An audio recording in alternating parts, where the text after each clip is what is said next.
गांधी परिवार के खिलाफ मोर्चा खोलने के लिए मशहूर बीजेपी के वरिष्ठ सांसद और वकील सुब्रमण्यम स्वामी इस बार अपनी ही पार्टी पर बुरी तरह भड़क गए। यहां तक कि उन्होंने बीजेपी नेता अमित मालवीय का नाम लेकर धमकी भी दे डाली कि अगर मेरे समर्थक पलटकर जवाब देने लगे तो मुझे जिम्मेदार नहीं ठहराया जा सकता।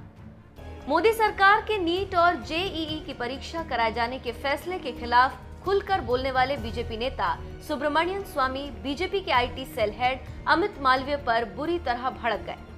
सोशल मीडिया पर बीजेपी की कमान संभालने वाले अमित मालवीय पर गुस्साए सुब्रमण्यम स्वामी ने सोमवार को ट्वीट कर कहा, बीजेपी की आईटी सेल दुष्ट हो गई। उसके कुछ सदस्य फर्जी आईडी बनाकर मुझ पर निजी हमले कर रहे हैं। अगर मेरे समर्थक गुस्सा हो गए और निजी हमले करने लगे तो मेरी कोई जिम्मेदारी नहीं होगी। जिस तरह दुष्ट आईटी सेल के लिए बीजेपी जिम्मेदार नहीं।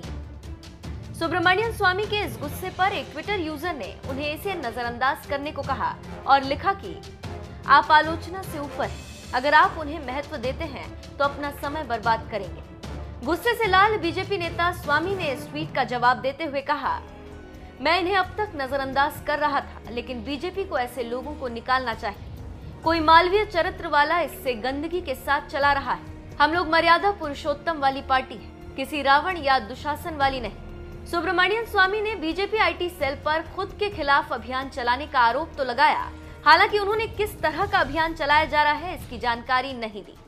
अपने तेवर के लिए मशहूर सुब्रमण्यम स्वामी अक्सर बीजेपी के साथ साथ मोदी सरकार पर भी निशाना साधते रहे, खासकर आर्थिक मामलों को लेकर, क्योंकि वो खुद एक अर्थशास्त्री हैं। उनके निशाने पर देश के पूर्व वित्त मंत्री अरुण जेटली और मौजूदा वित्त मंत्री निर्मला सीतारमण भी रह चुकी हैं। बहरहाल बीजेपी आईटी सेल से अभी तक तो विपक्षी पार्टियां ही परेशान थी, लेकिन अब खुद बीजेपी के ही वरिष्ठ नेता सुब्रमण्यम स्वामी परेशान हैं। इतने परेशान कि पार्टी फोरम में बात रखने की बजाय खुलेआम ट्विटर पर ही BJP IT cell head Amit Malviya पर हमला बोल दिया।